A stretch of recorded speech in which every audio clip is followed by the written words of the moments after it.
And welcome back to this Monday edition of Focal Point, AFR Talk. Brian Fisher is my name. Program is Focal Point. Network is AFR Talk. Number to call, 888-589-8840 if you want to join the program. Now, President Obama is, and Jeff, let's grab those, the audio bites 4 and 5, the tax haven sound bites with Barack Obama. Remember in the, well, I'll play the sound bites from Barack Obama and what he said about Romney, who had investment funds in the Cayman Islands. And this was considered to be the mark of the beast by Barack Obama. This was sort of the essence of evil and darkness. Mitt Romney was Darth Vader because he had money invested in the Cayman Islands. Now, Barack Obama has just nominated Jack Lew to be the Secretary of the Treasury. And guess what? Jack Lew has money invested in the Cayman Islands at exactly the same place that Mitt Romney had invested in the Cayman Islands. And now the Obama administration is out there defending him. Well, it's all legal. It's all above board. Exactly what was true with Mitt Romney. He paid taxes on everything, exactly true with Mitt Romney. He declared everything, exactly true with Mitt Romney. He isn't concealing anything, exactly true with Mitt Romney. So let's listen to Barack Obama. That was then when Barack Obama was going after Mitt Romney for the horrendous, abominable, appalling evil of taking advantage of a perfectly legal tax haven in the Cayman Islands. Here's clip 1. On the campaign, I used to talk about the outrage of a building in the Cayman Islands that had over 12,000 businesses claim this building as their headquarters. And I've said before, either this is the largest building in the world or the largest tax scam in the world. So that's Barack Obama, and that building, that's exactly where the investment firm, the Jack Lew, that's where they're headquartered. So according to Barack Obama, Jack Lew is involved in the biggest tax scam in the entire world. Here's the second soundbite. My opponent supports tax havens that let companies avoid paying taxes here in America. Tax havens that cost $100 billion every year. You know what will work? Shut down those tax havens. Shut down those tax havens because they're dodging their burden, a tax burden in America. Well, that's exactly what Jack Lew is doing. But, of course, that was then, and this is now. Now, let's get ready. Ralph, we can get clip 1 ready. One of the things that I have said repeatedly is that the homosexual lobby is not interested in dialogue.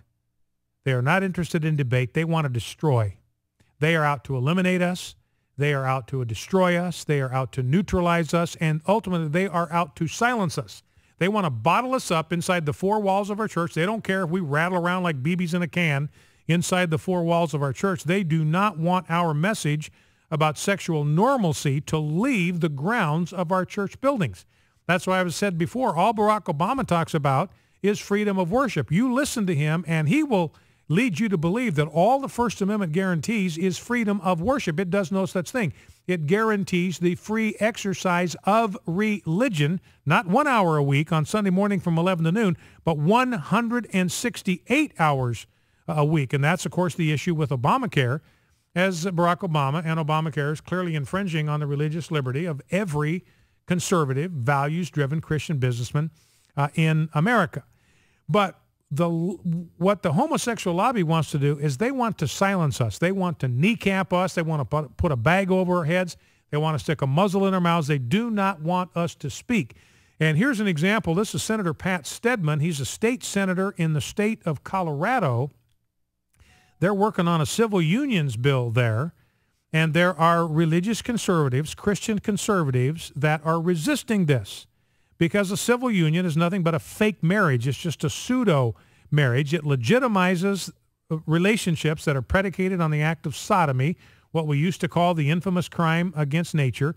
It legitimizes them, it sanctions them, it normalizes them, it legalizes them, it gives them special protections. And there are a lot of people who think it's a bad idea. This is not behavior that we ought to normalize, that we ought to promote, that we ought to glamorize, that we ought to provide special protections for in any way. So they have been vocal in their opposition to this bill. Now, here's what Senator Pat Stedman said to people like you and me who still believe what the Bible teaches in natural law, the laws of nature, the laws of nature's God, and believe in the laws that are found in the Scripture. Let's listen. What to say to those who claim that religion requires them to discriminate? I'll tell you what I'd say. Get thee to a nunnery and live there then. Go live a monastic life away from modern society, away from the people you can't see as equals to yourself. So that's what he says. Go away and hide. Go to a monastery. We don't want you in civil society. He went on to say, go someplace and be as judgmental as you like. Go inside your church, establish separate water fountains if you like, but don't tell me that your free exercise of religion requires the state of Colorado to establish separate water fountains. Now, there's a couple things here. Number one, we ought to discriminate on the basis of sexual behavior. I make no apology about that. We should discriminate. Yes, if you oppose civil unions, you are discriminating against homosexual behavior. We shouldn't apologize for that. That's what public policy and the law is all about. What the law is about is it's about discrimination. We discriminate in the law against people who commit murder. Why? Because that's behavior that we don't want to promote in a civil society. In our law, we discriminate against theft. Why? Because it's counter to the kind of society that we want to build. It damages society. It hurts society. So we discriminate against people who steal from other people. We discriminate against people who kill other people. We discriminate against people who molest children. All of this is right. This is the right kind of discrimination. The law is all about discrimination, and I am saying absolutely, yes, we should discriminate against homosexual behavior. This is not behavior that ought to be promoted. It should not be legitimized. Relationships that are built on homosexual activity should not be glamorized. They shouldn't be normalized. They shouldn't be naturalized. They shouldn't be given special protections in law. And I have no apologies for saying, yes, we should discriminate against homosexual behavior. The other thing is, don't forget that every homosexual in America has full marriage equality right now. Right now, as we speak, they have absolutely full, unreserved equality when it comes to marriage, because they can get married on exactly the same basis that anybody else in America can get married to one adult, non-relative member of the opposite sex. They're absolutely equal before the bar of the law. They have 100% marriage equality right now. They can get married just like anybody else in America can get married to one adult, non-relative member of the opposite sex. You've never had a society where anybody can marry anybody they want, and as many of them as they want. You can't marry your sister. You can't marry your mother. You can't marry a child. You can't marry a horse. Marriage has never been, ever been an unrestricted right in any culture. But again, I play that soundbite from that state senator in Colorado. That's what they want. They want to bottle us up inside the four walls of our churches. Now, let's grab clip number 2, and then we'll see if we got any phone calls out there, 888-589-8840. Now, we talk frequently about the folly of global warming. We just saw 40 inches of catastrophic global warming get dumped on Hamden, Connecticut over the weekend. We've got record snowfalls in the Northern Hemisphere in 2012.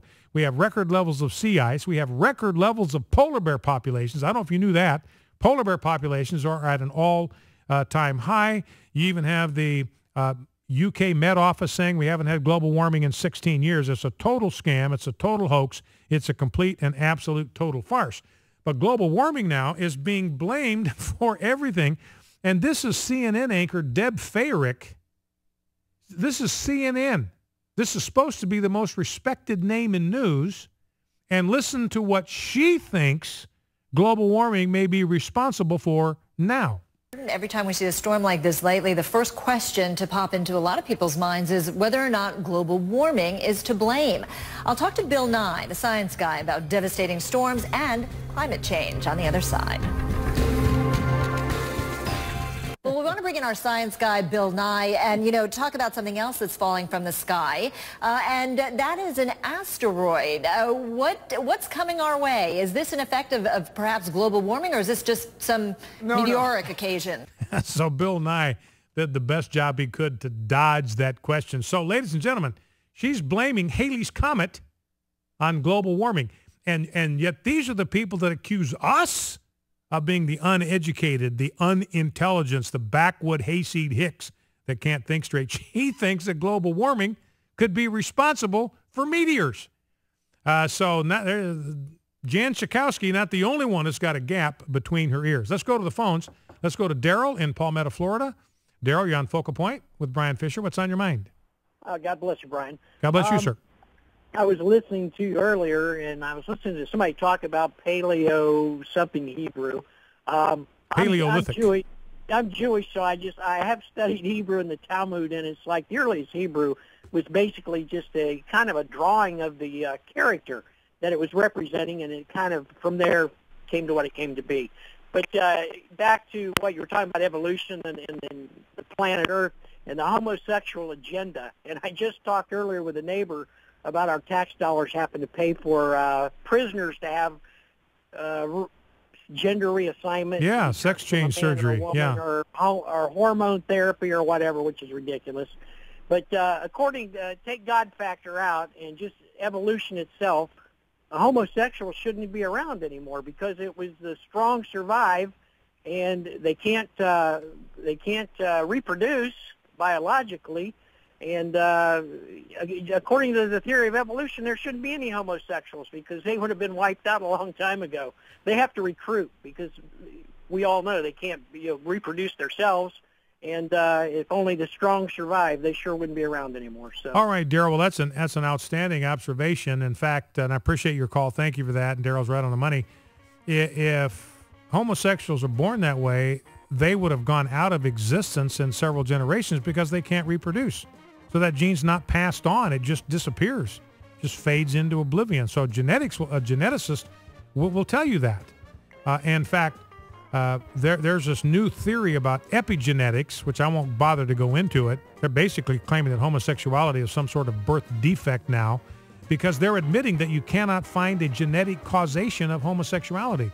So geneticists, and part of it is what our last caller was just saying. It can't be genetically caused because it would have disappeared. The gene couldn't have survived based on what we know about genetics and reproduction. So now they have to come up with some epigenetic explanation for what goes on. So great call from Daryl. I appreciate that. Focal Point AFR Talk. We'll be right back with more. Stay with us. Focal Point AFR Talk.